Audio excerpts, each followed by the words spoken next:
अरे जो पक्ष हिंदुहृदय सम्राट बाळासाहेब ठाकरेंनी स्थापन केला,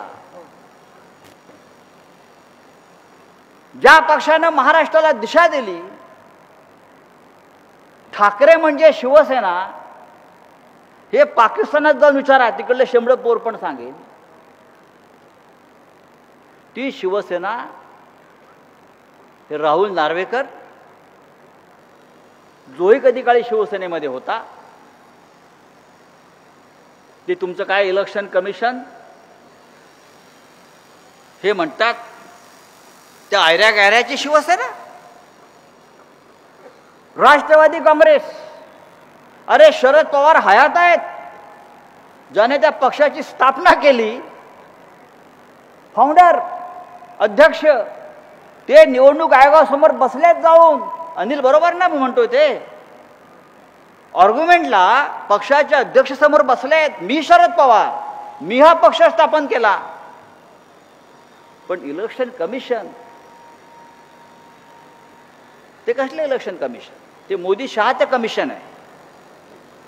ते म्हणते नाही नाही नाही, तुम्ही शरद पवार नाही, तुम्ही शरद पवार नाही, तुमचा पक्ष नाही, अजित पवार हे शरद पवार, त्यांचा पक्ष. साला काय बोलणार? भारतीय संविधानाची इतकी धडधडीत हत्या या देशामध्ये कधी झाली नव्हती. अशा प्रकारचे राज्य जर चाललं असेल, अशा प्रकारे जर हा देश जाणार असेल पुढे, तर मला असं वाटतं या देशामध्ये अराजकाची सुरुवात झाल्याशिवाय राहणार नाही. या देशामध्ये पुन्हा एकदा 1947च्या आधीचा काळ, स्वातंत्र्याचा काळ, तो लढा पुन्हा एकदा एखादा भगतसिंग, एखादा राजगुरू, एखादा कानेरे, एखादे चाफेकर म्हणून निर्माण झाल्याशिवाय राहणार नाही. या देशानं हे सगळं काही झेललेलं आहे, सगळं काही पाहिलेलं आहे, महाराष्ट्रानं पाहिलेलं आहे.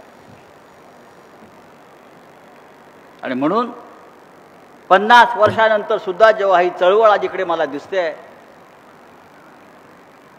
तेव्हा ती आशा मला पल्लवित झालेल्या दिसतात, आशेची किरणं दिसतात. मगाशी सुभाष देसाईंनी सुरेश भटांची एक कविता, अरे पुन्हा आयुष्याच्या पेटवा मशाली, या मशाली आपल्या हातामध्ये विचारांच्या पेटल्या पाहिजे. सुरेश भट हे फार महान कवी होते, केतकर साहेबांना माहिती असतील, आणि त्यांना भविष्यातल्या अनेक गोष्टी दिसायच्या आणि त्यांनी खूप गोष्टी लिहून ठेवल्यात. मगाशी येतात आम्ही भटांचं एक पुस्तक चाळत होतो गझलांचं, पण त्यांच्याने माझे फार चांगले संबंध होते.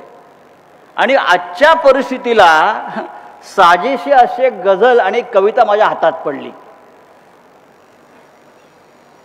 आणि मी ते वाचून स्वतः हसायला लागलो. आणि मला वाटलं मी चाललोच आहे आता लोकाधिकार समितीच्या कार्यक्रमाला, तर लोकांनाही ती प्रचिती यावी. सुरेश भटांनी ही कविता 11 नोव्हेंबर 1992 साली लिहिलेली आहे.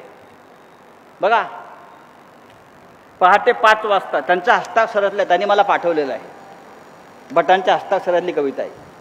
आणि मला तेव्हा त्यांनी लिहून जी पाठवली होती ती माझ्या सकाळी सहज मला चालताना मिळाली. हा योगायोग आहे. आणि त्यांच्या कवितेचं नाव आहे धोरण. काय म्हणतात बघा सुरेश भट, कमळाला मुंबईत पडलेला हाच घोर, कमळाला मुंबईत पडलेला हाच घोर, कुरतडते पाकळ्यास गुजराती एक ढोर. 1992 साली त्यांनी लिहिलंय. कमळाला मुंबईत पडलेला हाच घोर, कुरतडते पाकळ्यास गुजराती एक ढोर. त्यांचेही सत्तेचे वेगळेच रामायण, त्यांचेही सत्तेचे वेगळेच रामायण. रामाच्या नावावर रावण होता थोर. जे आपण मगाशी म्हणत होतो, रामाच्या नावावर रावण होता थोर. फडफडती ते असेच दिल्लीचा चंद्र दूर, फडफडती ते असे दिल्लीचा चंद्र दूर. पण आजच कावकाव करती नकली चकोर. आजच कावकाव करती नकली चकोर. रेघोट्या ओढण्यास सत्तेचे पीठ मिळे. रेघोट्या ओढण्यास सत्तेचे पीठ मिळे. पण देवेंद्र गरजतसे हा तर आमचाच जोर. पण देवेंद्र गरजतसे हा तर आमचाच जोर.